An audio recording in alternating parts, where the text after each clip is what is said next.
नमस्कार साथियों, स्वागत है आपका अपने YouTube चैनल पर। आज के वीडियो में दोस्तों हम बात करने वाले कंबाइंड टेक्निकल परीक्षा 2016 के बारे में। काफ़ी सारे दोस्तों के सवाल आ रहे हैं कि सर इसका फाइनल रिजल्ट कब तक आएगा। आपको पता है कि अभी हाल ही को इसका डीबी भी कंप्लीट करा लिया गया है, मतलब अभी इसका फाइनल रिजल्ट ही आना है। तो दोस्तों इसमें एक छोटा सा पेच और फंसा हुआ है, इसको आप समझने की कोशिश करिए। इसमें एक पोस्ट हवलदार इंस्ट्रक्टर वाली थी, उसमें अभी थोड़ा सा काम बचा हुआ है क्योंकि उनका डीबी तो करा लिया गया है, लेकिन उसमें भी फिजिकल और पीएचटी के बारे में भी चर्चा है। मतलब पीएचटी के बारे में तो नोटिफिकेशन में भी लिखा हुआ था और काफ़ी सारे दोस्तों का मानना ये है कि सर इसमें फिजिकल भी हो सकता है। तो ये बहुत स्पष्ट नहीं है दोस्तों अभी कि इसमें फिजिकल होगा या नहीं, लेकिन आप अपने पीएचटी के लिए तैयारी, हाइट चेस्ट आपकी चेक होनी है, ये आपका हो जाएगा। अब देखिए हवलदार में जो भी दोस्त हैं जिनने भी हवलदार के लिए डीबी कराया है, वो दोस्त ध्यान दें, जून माह में आप लोगों को नोटिस देखने को मिल जाएगा और हो सकता है जून लास्ट या जुलाई के फर्स्ट वीक में आप लोगों का पीएचटी फिजिकल जो भी है वो कंप्लीट करा लिया जाए।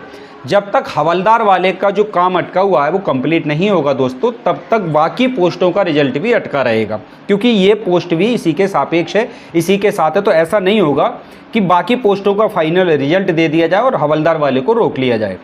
इससे पहले आयोग के प्रीफरेंस में 3 एग्जाम है। आचार संहिता जैसे ही हटेगी आपकी तो 3 रिजल्ट आपको देखने को मिलेंगे। हो सकता है ये 1 वीक में ही आपको देखने को मिल जाए, या हो सकता है पूरे जून में से किसी भी डेट में ये रिजल्ट आपको देखने को मिल जाए। जैसे आपका जेई 2018 है, एएसओ है और मंडी वाला, ये तीनों के फाइनल रिजल्ट दोस्तों जून माह में ही आने हैं। उसके बाद आपका नंबर लगेगा कंबाइंड टेक्निकल का और उसके बाद बंदर होगा और जो भी आगे पेंडिंग में वैकेंसी चल रही है उनका नंबर लगेगा। तो हवलदार के लिए जिन दोस्तों ने भी डीवी कराया है वो ध्यान दें दोस्तों, जून में आप लोगों का नोटिफिकेशन आ जाएगा। जो भी आपका पीएचटी फिजिकल होना होगा, पीएचटी तो बिल्कुल क्लियर है, फिजिकल अगर होना होगा तो नोटिफिकेशन में लिख दिया जाएगा कि कितनी आपसे रेस लगवाई जाएगी, ऊंची कूद, लंबी कूद, जो भी रहेगा वो सब आपको नोटिफिकेशन में देखने को मिलेगा। लेकिन मेरी सलाह दोस्तों आप लोगों के लिए यही है कि अगर आपने हवलदार के लिए आप हैं तो आप थोड़ी बहुत रनिंग भी करते रहें, कि ऐसा ना हो कि बाद में 1600 मीटर या 1000 मीटर की रेस नोटिफिकेशन में दे दे कि ये करवानी है और कुछ लंबी कूद भी आपसे करवा ले, तो ये दिक्कत बाद में ना हो। तो थोड़ा थोड़ा आप दौड़ने की भी कोशिश करें। ये तो बात हो गई हवलदार के लिए। दूसरा, फार्मासिस्ट वाले बच्चों के भी बहुत सारे मन में डाउट रह रहे हैं कि सर इसकी कट ऑफ क्या रहेगी, फाइनल कट ऑफ क्या रहेगी, क्योंकि फार्मेसी में बहुत ज़्यादा बच्चे ऐसे हैं जिनके बहुत कम नंबर है। अंडर 30 भी नंबर बहुत सारे दोस्तों के 50 से ऊपर मुझे अभी तक ज़्यादा बच्चे मिले नहीं है कि जिनके 50-55 से ऊपर नंबर हों। तो वैकेंसी आपकी लगभग 60 प्लस के आसपास है दोस्तों, तो आपको ज़्यादा टेंशन लेने की ज़रूरत नहीं है फार्मेसी में अगर आप हैं तो। ओबीसी, एससी और एसटी की कटाप बहुत ज़्यादा नहीं जानी है, महिलाओं की कटाप भी बहुत ज़्यादा नहीं जानी है। अगर जो भी कटाप जाएगी वो जनरल की ज़्यादा जानी है। तो आपके जो भी नंबर हैं, देखिए अभी मुझे भी नहीं पता है कि फाइनल कटाप किसकी क्या रहने वाली है। हवलदार की और फार्मेसी की फाइनल कटाफ इन्होंने क्लियर नहीं की है।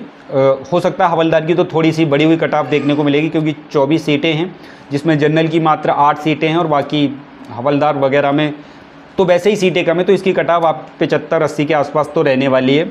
बाकी फार्मेसी में पोस्टें ठीक है, 60-70 के आसपास, लगभग 67 के आसपास मुझे जहाँ तक ध्यान है पोस्ट हैं। तो उसके सापेक्ष बच्चे बहुत ज़्यादा नहीं हैं, क्योंकि फार्मेसी में और हवलदार इंस्ट्रक्टर में जितने बच्चों ने भी आवेदन दिया था सही पोस्ट कोड डाल करके, उन सभी को डीबी के लिए कॉल कर लिया गया था, है ना। इसीलिए ये संख्या 3513 हो गई थी। काफ़ी सारे दोस्त कह रहे हैं कि सर 14 गुना बुलाएं। ये कोई अभी सही डाटा नहीं है दोस्तों कितने बुलाएं, लेकिन इतना कन्फर्म है कि 3513 में लगभग 3000 बच्चों ने डीवी कराया। 3000 से 150 इधर या उधर हो सकते हैं, है ना। तो 400-500 लड़कों ने डीवी कन्फर्म छोड़ दिया है आप लोगों का, और बाकी जो अच्छे नंबर वाले बच्चे हैं उन्होंने तो डीवी कराया ही कराया, टेंशन आपको नहीं लेनी है। तो सवाल आपका यही था कि सर फाइनल रिजल्ट कब तक आएगा। और देखिए कट ऑफ के बारे में आप बार बार कमेंट्स आते रहते हैं कि सर लैब असिस्टेंट की क्या जाएगी, हवलदार की क्या जाएगी, फार्मेसी की क्या जाएगी। तो भाई मैं भी एक अनुमान में बता सकता हूँ, है ना। जिनकी कट ऑफ क्लियर कर दी गई है उनकी तो 2 से 3 नंबर बढ़ेगी कट ऑफ। आपको पता है बच्चों की संख्या थोड़ी ज़्यादा बच्चे डीवी के लिए कॉल किए गए। अब जिनकी कट ऑफ नहीं क्लियर किया हवलदार और फार्मेसी में, तो उनकी बारे में प्रिडिक्शन करना दोस्तों मुझे लगता है कि ठीक नहीं होगा। अभी ठीक का मतलब ये है कि हवलदार में तो 80 से नीचे किसी का होना नहीं है मुझे जहाँ तक लग रहा है, क्योंकि वैकेंसी काफ़ी कम है। और रही बात फार्मेसी की, तो अगर आप 40 से 50 के बीच में कहीं हैं, मतलब 35 से 40 तक अगर आप जा रहे हैं, SC ST वगैरह के कैंडिडेट हैं, ओबीसी के भी हैं इवन, और अगर आप महिला भी हैं, तो आप मान के चलिए कि आपका हो जाना चाहिए, जहाँ तक मेरी गट्स फीलिंग बता रही है दोस्तों। तो जून में दोस्तों आपका फिजिकल का नोटिस आ जाना है, ऐसी सूचना आयोग से आ रही है।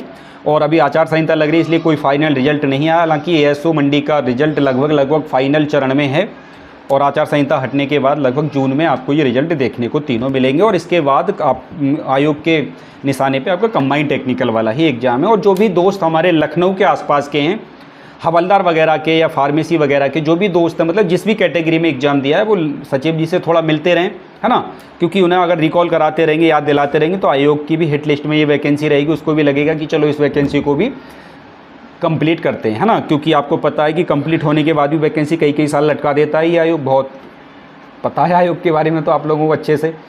तो थोड़ा जो आसपास के लोग हैं तो वो दोस्तों ज़रूर मिलते रहें, 10-10 5-5 लड़के करके जाते रहें, जिससे फ़ायदा ये होगा कि आपकी वैकेंसी को डिले नहीं किया जाएगा, है ना। इसके बाद कई सारी वैकेंसी लाइन में लगी हुई हैं जिनका फाइनल रिजल्ट देना है। अभी बंदरों का जैसे मैंने आपको बताया, फिर फॉरेस्ट गार्ड है, इसके अलावा आपका BDO वाला भी, उसका भी फाइनल रिजल्ट आना है, लेखपाल वाली ज्वाइनिंग भी बांटनी है। तो काफ़ी सारे काम आयोग में पेंडिंग में, इसलिए आपकी वैकेंसी में भी आयोग इंटरेस्टेड रहे, इसलिए आपको आयोग में जाकर के थोड़ा सा दोस्तों अपनी तरफ से पहल तो करनी पड़ेगी, है ना।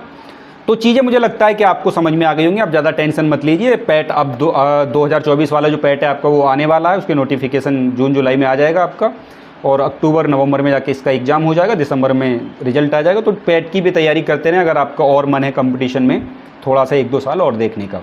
और जिन दोस्तों के नंबर कंबाइंड टेक्निकल में ठीक हैं, वो एक उम्मीद बना के रख सकते हैं कि हाँ भाई हमारा फाइनल सिलेक्शन हो जाना चाहिए। बात क्लियर है। जो भी अपडेट रहेगा आप लोगों के साथ वीडियो के माध्यम से अपडेट दे दिया जाएगा। दोस्तों चैनल पे नए हैं तो सब्सक्राइब आप जरूर कर लिया करें। सब्सक्राइब करने से होता ही है कि कोई भी अपडेट आप तक पहुंचने में ज़्यादा देर नहीं लगती है, मतलब जैसे ही कोई वीडियो अपलोड होती है आपको नोटिफिकेशन के माध्यम से अवगत करा लिया जाता है। तो चैनल पे नए तो सब्सक्राइब करके दोस्तों आप जरूर जुड़िएगा। आप लोगों से मुलाकात होगी दोस्तों एक अगली वीडियो में, कोई भी न्यूज़ रहेगी तो उसमें दोस्तों हम आपको अपडेट करा देंगे। अगर आप व्हाट्सएप ग्रुप में नहीं जुड़े हैं आप अभी तक हमारे, तो मैंने इसी वीडियो के नीचे व्हाट्सएप ग्रुप का लिंक दे दिया, आप जा करके व्हाट्सएप ग्रुप को ज्वाइन कर लीजिए। आप किसी भी ट्रेड में एग्जाम दिए आप जा करके ज्वाइन कर सकते हो। तो आप लोगों से मिलेंगे दोस्तों एक अगली वीडियो में। वीडियो देखने के लिए आपका बहुत बहुत धन्यवाद।